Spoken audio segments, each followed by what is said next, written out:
Hello everyone, study with Hemant YouTube channel में आपका बहुत बहुत स्वागत है। देखिए, अगर आप मुझे अनअकैडमी में फॉलो करते होंगे तो आपको पता होगा। अगर नहीं फॉलो करते हैं तो मैं यहाँ पे आपको बता दूँ, अनअकैडमी ला रहा अल्ट्रा कैंपेड बैंकिंग एंड एसएससी एग्जाम दोनों के लिए। बैंकिंग एग्जाम के लिए 10 बजे और एसएससी एग्जाम के लिए 12 बजे 24 अप्रैल को। तो आप जल्दी से जाके एनरोल कर लीजिए। एनरोल करने के लिए जस्ट आपको मेरा कोड यूज करना पड़ेगा STUDY19। और इसके फायदे क्या हैं? देखिए, आप जीत सकते हो Dell laptop, Samsung mobile phone, Fitbit घड़ी। इसके अलावा भी 300 जो है आपके अमेजन वाउचर हैं, गिफ्ट वाउचर है, वो भी सब आप जीत सकते हैं केवल और केवल जस्ट अटेम्प्ट करने पर। ठीक है। इसके अलावा अगर आपकी रैंकिंग आती है तो भी अलग से आपके लिए गिफ्ट है। रैंक 1 to 10 100% स्कॉलरशिप मिल सकता है। तो आप अटैम्प्ट जरूर कीजिएगा। आप ये सब प्राइज केवल और केवल अटैम्प्ट करने पर जीत सकते हैं। 24 अप्रैल को 12 बजे एसएससी एग्जाम के लिए, और अगर आप बैंकिंग एग्जाम देते हो तो सुबह 10 बजे। ठीक है। इसके अलावा आपको पता ही होगा कि मैं अनअकैडमी पे स्पेशल भी क्लास लेता हूँ सुबह 8 बजे, दोपहर में 4 बजे और रात को 9 बजे। तो उन सभी क्लास का लिंक जो है आपको डिस्क्रिप्शन बॉक्स में मिल जाएगा। आप जस्ट मेरा कोड यूज करके ज्वाइन कर सकते हो। मेरा कोड है STUDY19। तो चलिए आज की क्लास स्टार्ट करते हैं हम लोग। पैर और मुख रोग का कारण क्या है? तो दोस्तों वो कारण है वायरस। जी हाँ दोस्तों, पैर और मुख रोग एक संक्रामक वायरल रोग है जिसमें पशुओं के मुख और पैरों में छाले पड़ जाते हैं जो बाद में फट जाते हैं, जिनके कारण पशुओं में लंगड़ापन आ जाता है या फिर पशु लंगड़े हो जाते हैं। तो राइट आंसर होगा वायरस। नेक्स्ट, गन्ने की लाल सड़ांध किसके कारण बनती है? तो दोस्तों ये होता है कोलेटोट्राइकम फैलकेटम के द्वारा।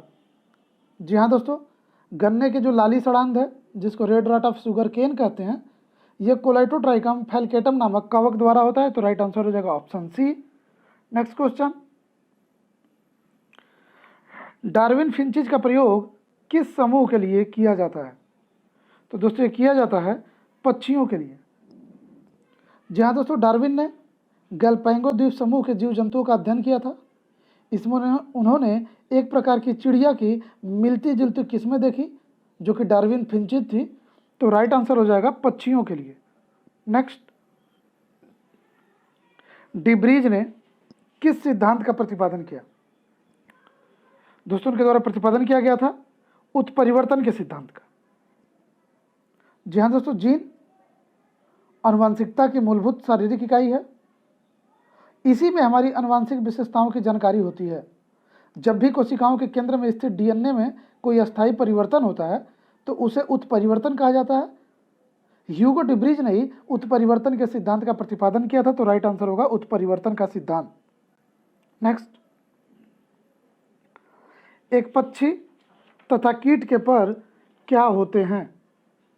तो दोस्तों वो होते हैं समवृत्ति अवयव। जी हाँ दोस्तों, एक पक्षी तथा कीट के पर समवृत्ति अवयव होते हैं। तो राइट आंसर हो जाएगा ऑप्शन बी। नेक्स्ट, जीवन की रासायनिक संश्लेषण से उत्पत्ति को प्रयोगशाला में किसके द्वारा सिद्ध किया गया था? तो दोस्तों ये सिद्ध किया गया था मिलर के द्वारा। जी हाँ दोस्तों, जीवन की रासायनिक संश्लेषण की उत्पत्ति को प्रयोगशाला में मिलर ने सिद्ध किया था। दोस्तों इन्होंने प्रबल ऊर्जा की उपस्थिति में मेथेन, हाइड्रोजन, जलवाष्प और अमोनिया के संयोजन से अमीनो अम्लों, सरल शर्कराओं तथा अन्य कार्बनिक यौगिकों के संश्लेषण की संभावना को सिद्ध किया। तो राइट आंसर हो जाएगा मिलर।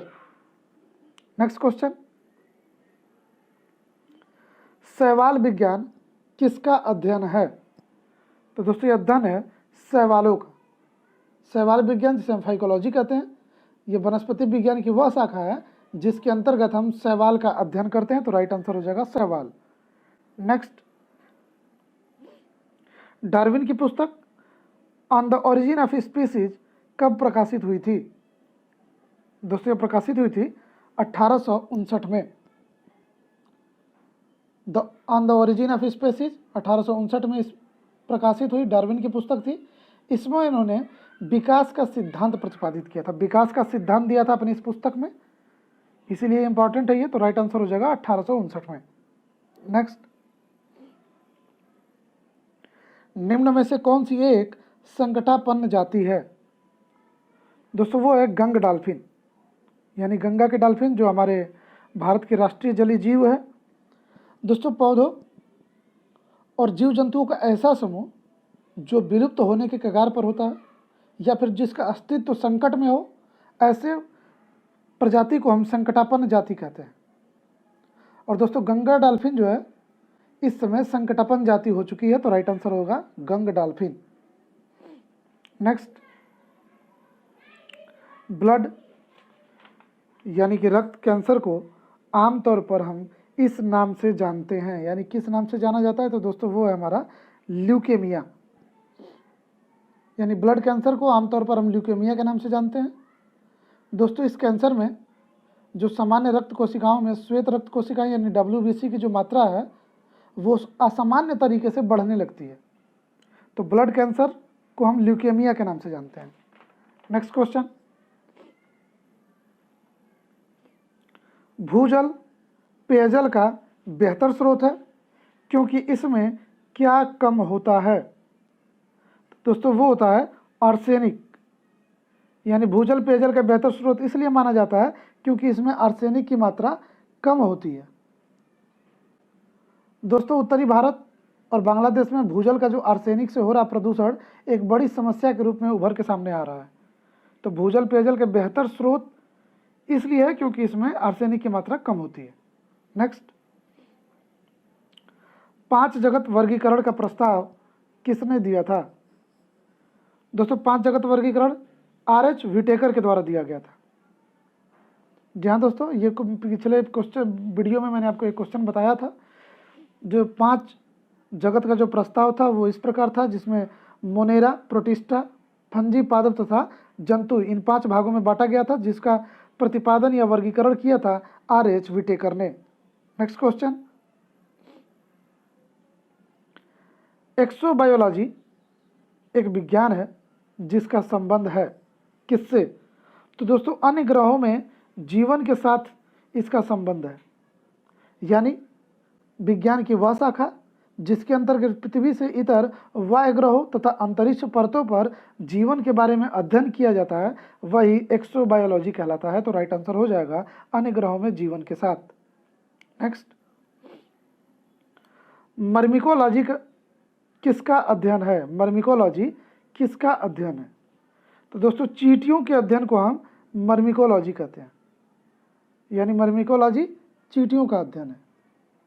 दोस्तों यह एंटीमियोलॉजी की एक शाखा है मर्मिकोलॉजी, और किससे संबंधित है, तो हो जाएगा चींटियों से। नेक्स्ट, निम्नलिखित में से किसे जंतु विज्ञान का जनक माना जाता है, दोस्तों जंतु विज्ञान का जनक हम अरस्तु को मानते हैं। दोस्तों जंतु विज्ञान जीव विज्ञान की वह शाखा जिसके अंतर्गत जीवधारियों, जिसमें जंतु और वनस्पतियों का अध्ययन किया जाता है। दोस्तों जीव विज्ञान शब्द का जो प्रयोग था सबसे पहले लैमार्क और ट्रेविरेनम नामक वैज्ञानिकों ने किया था, और दोस्तों अरस्तु को जीव विज्ञान का जनक कहा जाता है, तो राइट आंसर हो जाएगा अरस्तु। नेक्स्ट,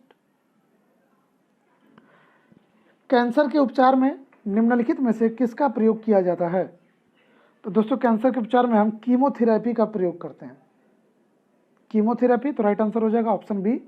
नेक्स्ट, एमाइडो को किस अभिक्रिया द्वारा एमाइनो में बदला जा सकता है, दोस्तों क्रिया है हाफमान। यानी एमाइडो को हाफमान अभिक्रिया के द्वारा एमाइनो में परिवर्तित किया जाता है। दोस्तों इस अभिक्रिया का नाम इसके आविष्कारक अगस्ट विलेम वान हाफमान के नाम पर पड़ा था। उनका नाम अगस्ट विलेम वान हाफमान था, इसीलिए इस अभिक्रिया को हाफमान अभिक्रिया के नाम से जानते हैं, तो राइट आंसर होगा हाफमान। नेक्स्ट, हमारी छोड़ी हुई सांस की हवा में कार्बन डाइऑक्साइड की मात्रा लगभग कितनी होती है, तो दोस्तों वो होता है 4%। जी हाँ दोस्तों, हमारी छोड़ी हुई सांस की हवा में कार्बन डाइऑक्साइड की मात्रा 4% होती है, तो राइट आंसर होगा 4%। नेक्स्ट, किसी जीवित देह के भीतर कोशिका या ऊतक की मृत्यु को क्या कहते हैं, तो दोस्तों वो कहलाता है नेक्रोसिस। यानी किसी जीवित देह के भीतर कोशिका या ऊतक की मृत्यु को हम नेक्रोसिस कहते हैं। तो राइट आंसर हो जाएगा नेक्रोसिस। दोस्तों आज के लिए बस इतना ही। उम्मीद है आपको आज की वीडियो पसंद आई होगी। दोस्तों अगर वीडियो पसंद आई हो तो उसे लाइक कमेंट और शेयर जरूर करिए। और अगर अभी तक आपने हमारे चैनल को सब्सक्राइब नहीं किया है या फिर आप हमारे चैनल पे पहली बार विजिट कर रहे हैं तो दोस्तों चैनल को सब्सक्राइब जरूर कर लें ताकि आने वाले नए नए वीडियोज़ के नोटिफिकेशंस आपको मिलते रहें। वीडियो देखने के लिए धन्यवाद। जय हिंद।